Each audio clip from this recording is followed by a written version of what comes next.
Now we're just going to quickly work on a small batch of the Ginger Honey Pears. And what I've got going already is the syrup that has the honey and the water in there. And you can find the amount that you need in one of your ball books. It's normally 5 cups of water to 1 cup of honey, or 4 cups of water to 1 cup of honey, and that will give you approximately 5 cups of syrup to put in. And then as far as your ginger, it is normally 1 tablespoon of ginger per 2 or 3 quarts of finished pears. And your pears are going to be 2 to 3 pounds of pears per quart that you plan on making.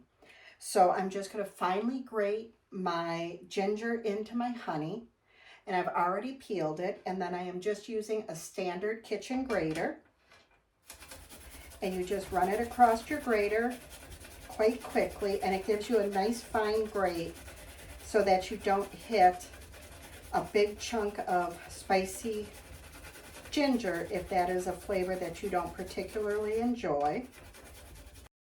And the type of honey that I used in this batch is from Azure, and it is the wildflower and berry honey that they had on special. And I went ahead and I pre-peeled approximately 2 cases of pears and placed them in a container of lemon water to help preserve the color. And we want to let these cook in the syrup water for approximately 5 minutes before we go ahead and jar them up. So I am just going to load this container full, and then I'm going to bring it up to a simmer for the 5 minutes, and then I will bring you back while we go ahead and put our pears in our jars. If you're working in a smaller container like I am, you may need to work in batches in order to fill the number of quarts that you intend on. So what I'm doing is I'm just scooping out my pears, but I'm draining off any of the syrup from each scoop so that I can get the most amount of pears per jar that is possible. And then I'm just dropping it into my funnel.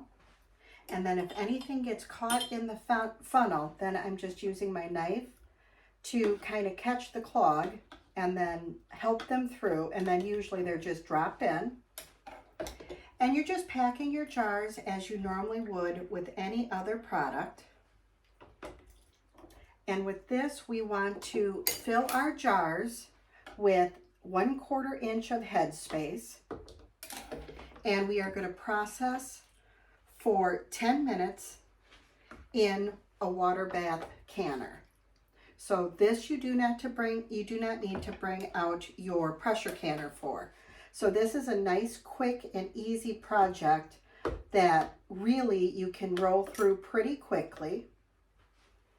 And what I like about this one is you can really go through quite a lot of produce rather quickly because we are putting our pears right in with our sauce.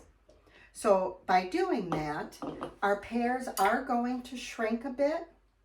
So they're going to stay closer to the bottom of our jar whenever we pull them out of the canner.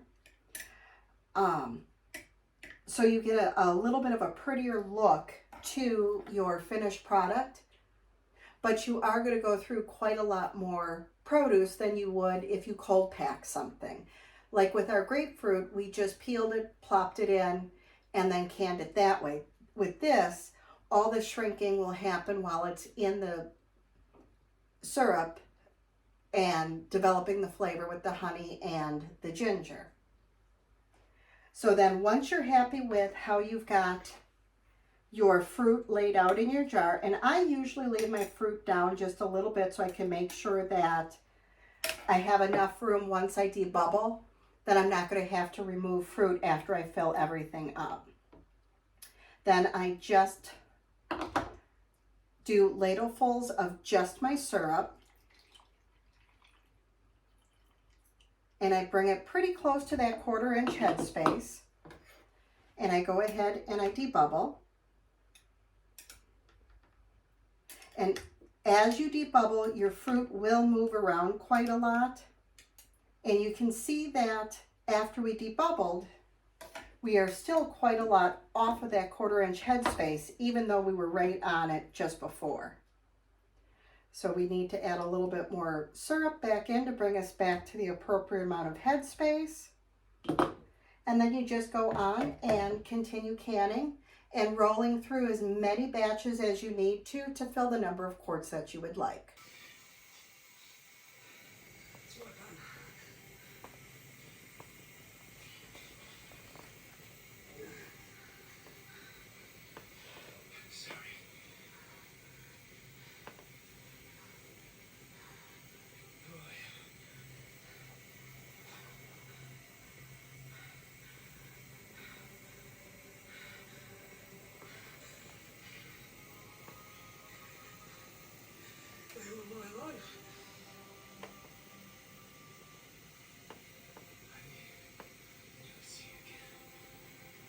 Waited on